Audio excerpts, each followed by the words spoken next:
अमित शाह के बिहार में मिशन 2025 की रणनीति अब नए मुकाम तक पहुंचती दिख रही है। भारतीय जनता पार्टी के वरिष्ठ नेता और केंद्रीय गृह मंत्री अमित शाह ने जेडीयू संजय कुमार झा और विजय कुमार चौधरी के साथ सीट शेयरिंग और चुनावी समन्वय की कवायद शुरू कर दी है, ताकि आने वाले बिहार विधानसभा चुनाव में एनडीए की स्थिति मजबूत की जा सके। शाह का ताजा दौरा न सिर्फ सियासी महत्व का है, बल्कि रणनीति, संवाद और समन्वय के तीनों मोर्चों पर केंद्रित है, जिनका असर सीधे बिहार के कमजोर गढ़ों, शाहाबाद और मगध क्षेत्र को राजनीतिक तौर पर सशक्त बनाने की दिशा में देखने को मिलेगा।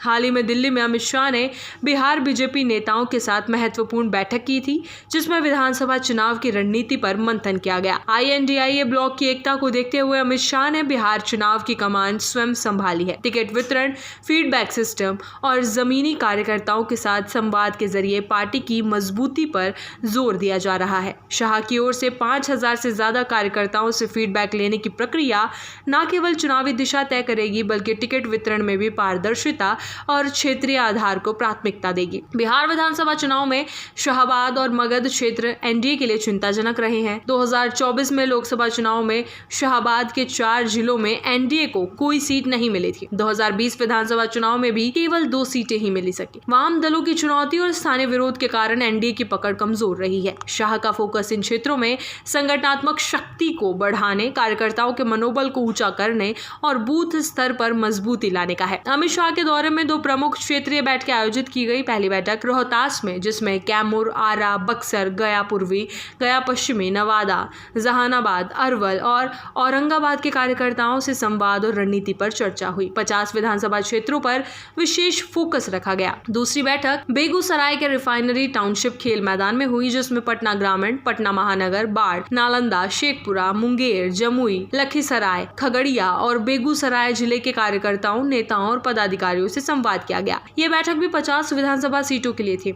शाह दोनों बैठकों में कुल 5000 कार्यकर्ताओं के 2 समूह 2500 से सीधा संवाद कर रहे हैं, जिससे जमीनी स्तर की समस्याएं और संभावनाएं सामने आ सके। बैठकों में अमित शाह कार्यकर्ताओं को आगामी चुनाव संघर्ष के राजनीतिक मंत्र दे रहे हैं।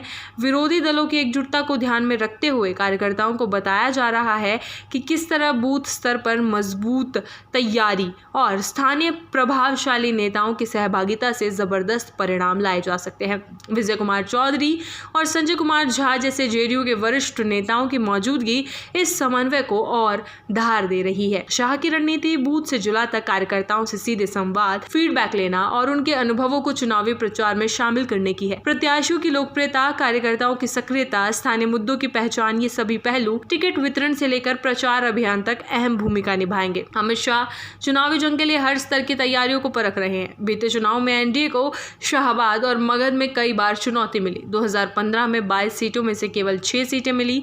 2019 लोकसभा चुनाव में 4 सीटों पर जीत हासिल कर वापसी की, लेकिन 2020 विधानसभा चुनाव में प्रदर्शन गिरा और केवल 2 सीटों पर सिमट गई। 2024 विधानसभा उपचुनाव में भाजपा ने तरारी और रामगढ़ पर जीत हासिल की, लेकिन उसी साल लोकसभा चुनाव में 4 सीटें गंवा दी। यह लगातार बदलते चुनावी समीकरण दिखाता है कि चुनौती और संभावनाएं दोनों साथ साथ है। अमित शाह की सियासी सूझबूझ इसी नब्ज को पढ़कर नई रणनीति गढ़ रही है। अमित शाह का दौरा सिर्फ सियासी प्रदर्शन नहीं, बल्कि बीजेपी का संगठनात्मक ढांचा मजबूती से तैयार करने की दिशा में महत्वपूर्ण कदम है। संवाद, रणनीति और समन्वय, इन तीनों मोर्चों को एक साथ एक्टिव कर चुनावी सफलताओं की नींव रखी जा रही है।